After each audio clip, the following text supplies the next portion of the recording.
C'est un cœur serré qui se tient devant vous. Il y a un peu plus de 3 mois, disparaissait Pierre-François Weil.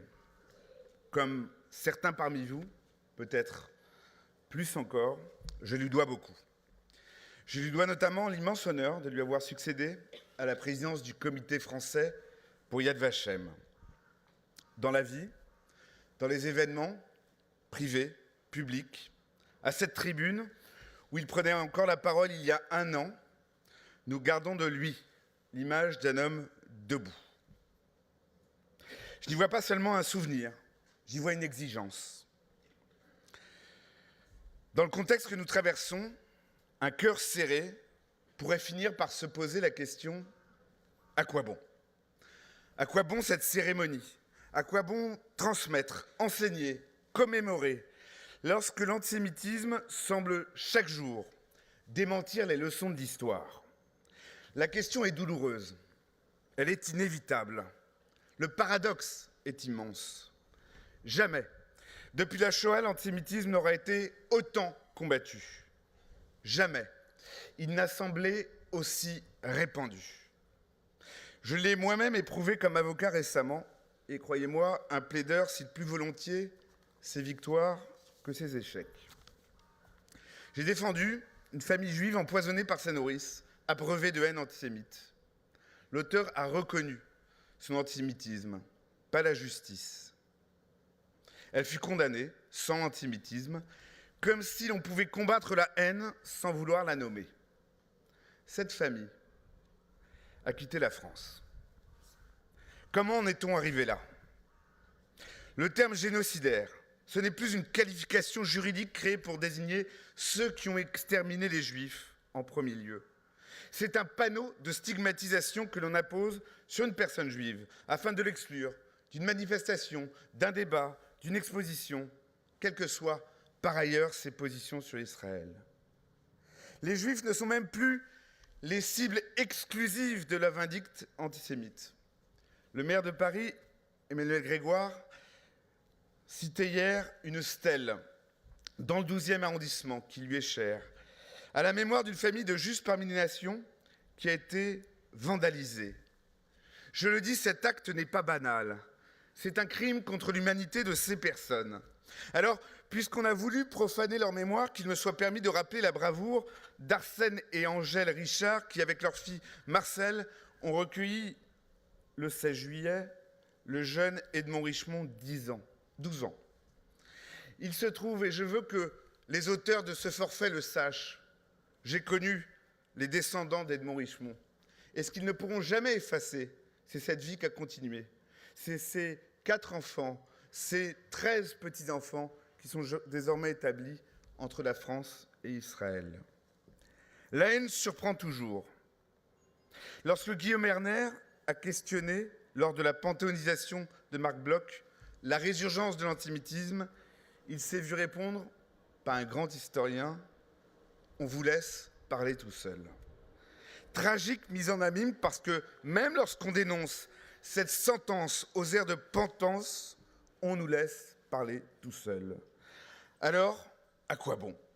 Cette question prend ici une résonance particulière, car nous sommes devant le Veldiv. Et les 16 et 17 juillet 1942, les Juifs furent réellement laissés seuls. Le Veldiv, c'est le nom d'un lieu, c'est le nom d'une politique, c'est le nom surtout d'un abandon, celui de l'État qui persécute ceux qu'il devait protéger. Plus de 13 000 femmes, hommes et enfants, mais surtout des femmes et surtout des enfants, furent arrêtés avant d'être déportés à Drancy, antichambre d'Auschwitz, non par l'occupant, mais par des policiers français au nom de l'État français. Avant d'être raflés, ils avaient été exclus des professions, des administrations, des écoles, de l'université. On les avait contraints à porter l'étoile jaune. Ils avaient cessé d'être des citoyens, ils étaient des proies. Mesdames et messieurs, les raisons de désespérer sont nombreuses. Alors relisons Marc Bloch. L'incompréhension du présent naît fatalement de l'ignorance du passé. Mais il n'est pas moins vain de s'épuiser à comprendre le passé si on ne sait rien du présent. Comprendre le présent, c'est aussi voir que la haine des Juifs porte plusieurs visages. L'extrême droite, quoi que l'on pense de son évolution, est au seuil de l'exercice du pouvoir, ce qui est une première depuis 1945. On se moque des noms à conscience juive dans les meetings de Jean-Luc Mélenchon et ceux qui s'en émeuvent sont vilipendés quotidiennement sur Radio Nova. Alors, dans cet antisémitisme d'atmosphère, des esprits inquiets pourraient déceler des airs de répétition générale des persécutions observées pendant la Shoah. Je le dis clairement, rien n'est plus faux. La rafle du Veldiv, c'est la trahison des Juifs et de la République. Mais en 2026, le gouvernement de la République, par votre intermédiaire, Madame la Ministre, vient de déposer un projet de loi de cohésion nationale et de lutte contre l'antisémitisme. Madame Aurore-Bergé, soyez-en remerciée. Les moyens qui ont été employés à traquer des Juifs sous l'occupation sont aujourd'hui dédiés à la lutte contre l'antisémitisme. C'est notamment l'action de la DILCRA que je veux également saluer. Mais il y a autre chose. Les survivants ne nous auraient jamais pardonné ni le désespoir, ni le renoncement. Et je le dis ici à l'emplacement du Veldiv, car face à l'État français, il y eut des Français.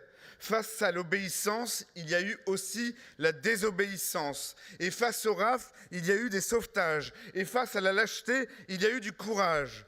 Des femmes, des hommes anonymes qui choisirent de cacher, de nourrir, de protéger des Juifs qu'ils ne connaissaient parfois même pas. Ils n'avaient pas d'uniforme, ils n'avaient pas de mandat, ils n'avaient pas de pouvoir. Ils avaient une conscience. Grâce à l'action anonyme de ces héros clandestins, les 3/4 des Juifs présents en France ont échappé à la déportation, à la mort. Les justes parmi les nations sont le miracle français de la Shoah. Ils n'ont pas sauvé que des vies juives, ils ont sauvé l'honneur de notre pays. Leur action fraternelle n'a pas de comparable dans l'histoire de la Shoah. Elle n'a pas davantage de comparable dans l'histoire de notre pays. Ce sont des Français qui ont sauvé les Juifs que l'État français pourchassait. Et pourtant, l'histoire du sauvetage des Juifs français demeure méconnue. Il y a presque 20 ans, grâce à Simone Veil et au président Jacques Chirac, les justes parmi les nations faisaient leur entrée au Panthéon. Le Comité français pour Yad Vashem souhaite que le 20e anniversaire de cet événement ne soit pas seulement une cérémonie, mais le point de départ d'une grande mobilisation nationale. Nous devons aux justes de mieux faire connaître leur action. Nous leur devons de rompre la clandestinité pour rendre l'éclat de leur courage. Au-delà de l'action des justes, nous lancerons une campagne pour retrouver, recueillir, transmettre les histoires de sauvetage encore inconnues. Oui, nous irons les recueillir dans les familles, dans les communes, dans les écoles, pour que chaque nom sauvé de l'effacement soit une leçon offerte aux générations qui viennent. Madame la ministre, Madame les ministres, je sais pouvoir compter sur votre soutien dans cette entreprise et je vous en remercie. Je voudrais enfin que cette campagne soit aussi un hommage à Pierre-François Veil.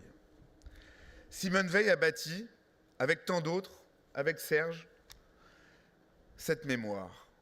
Pierre-François nous en a transmis la responsabilité. À nous désormais de faire vivre cette chaîne afin qu'elle ne soit jamais rompue.